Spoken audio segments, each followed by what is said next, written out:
আসসালামু আলাইকুম।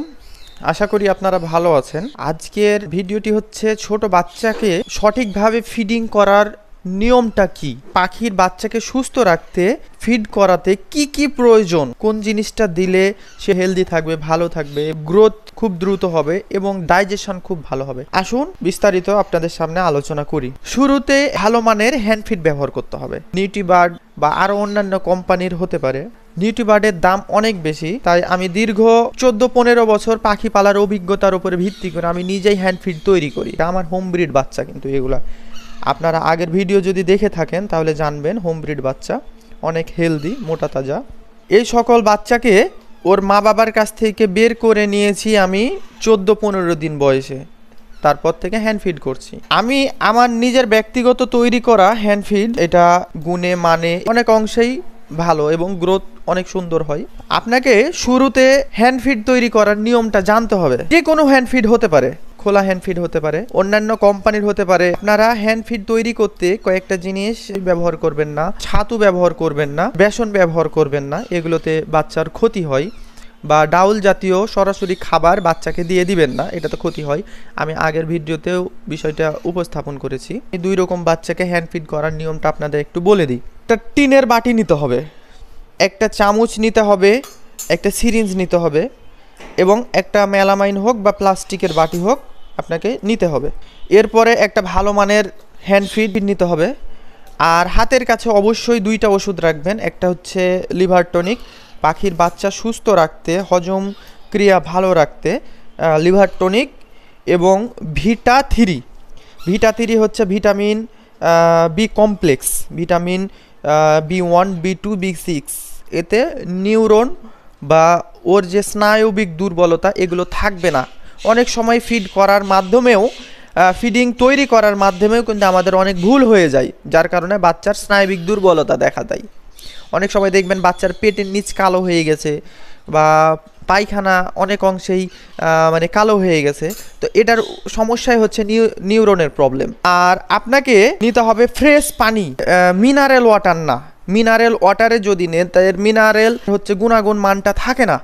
এটা আপনাকে কলের সাদা পানিই নিতে হবে, বাট ফিল্টারের পানি আমি ব্যবহার করি প্রতিটা বাচ্চার ক্ষেত্রে, এবং গরম পানি। শুরুতে স্টার্টিং করবেন যেভাবে আমি আপনাদের ভিডিওটা আমি বানাই, আপনারা দেখতে থাকুন। প্রথমে নিয়ে নিব হ্যান্ড ফিড পরিমাণ মতো। এখন আপনার বাচ্চা কয়টা আছে ওটার উপরে ডিপেন্ড করে আপনি নিয়ে নেবেন। এরপরে ভালো মতো মুখটা লাগিয়ে রেখে দিতে হবে। এরপরে পাউডার, যেটা ভিটা3 নিতে হবে সামান্য পরিমাণে, এই কুনির থেকে একটু বড়। এটা যে আমার চামচটা দেখছেন, এই চামচটা 1 গ্রামের অর্ধেক, মানে হাফ গ্রাম।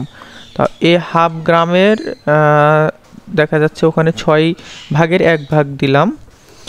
আর এরপরে ঠান্ডা পানিতে ভালো করে এটা মিশিয়ে নিতে হবে। তবে আপনারা মনে রাখবেন, ভুল করেও গরম পানি এর মধ্যে দিবেন না। গরম পানি দিলে যে হ্যান্ড ফিড আছে, হ্যান্ড ফিডের গুণাগুণ মানটা নষ্ট হয়ে যায়।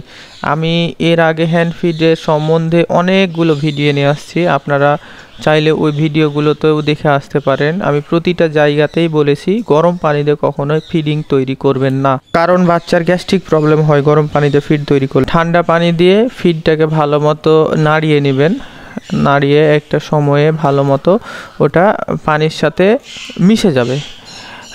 আপনারা খুব দ্রুতই, আমি লক্ষ্য করে দেখছি, আপনারা খুব দ্রুত ফিডটা তৈরি করে খুব দ্রুত খাওয়াই দেন। এই ভুলটা কখনো করবেন না, কারণ বাচ্চাকে যখন ফিড তৈরি করার সময় তাড়াতাড়ি করেই দিয়ে দেন, সেক্ষেত্রে অনেক ক্ষতি হয়। বলতে ভেতরে, থলির ভেতরে যে ফিডটা আরও বড় হয়, ফুলে বেশি হয়। এরপরে শেষে দিবেন, এটা যখন কমপ্লিট হয়ে যাবে ভালো মতো ঝাঁকিয়ে নিয়ে 1 পিস বাচ্চার জন্যে এমনভাবে নিয়ে 1 ফোঁটা 2 ফোঁটা, আমি যেহেতু 4টা বাচ্চাকে খাওয়াবো, 3, 4 ফোঁটা করে দিয়ে দিবেন। এতে হজম ক্রিয়া ভালো থাকবে, এটা কোনো ক্ষতিকর না। এটা তো লিভার টনিক, এটা আপনারাও জানেন। আর একটু ভালো মতো ফ্যাট করে নিতে হবে। এটার ঘনত্ব থাকবে এমন।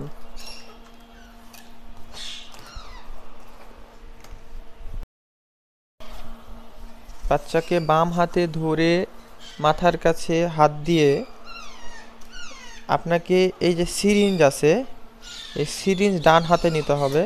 হয়ে ডান হাতের বাচ্চার যে মাথাটা আছে, এই মাথার বাম পাশ আছে, এই বাচ্চার বাম পাশ, এই বাম পাশের এই সাইড দিয়ে এইভাবে ঢুকাইতে হবে।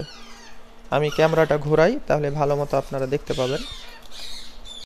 বাচ্চাটাকে ভালো মতো ধরে মাথা তার বাম দিক থেকে আস্তে আস্তে করে সিরিঞ্জের নলটা ঢুকাতে হবে, তাহলে সে নিজে থেকেই ফিড করে নেবে। ভুল ক্রমে ডান দিকে বা শ্বাসনালীতে পাঠানো যাবে না। যদি কোনোভাবেই শ্বাসনালীতে খাবার যায়, বাচ্চার সাথে সাথেই মারা যাবে।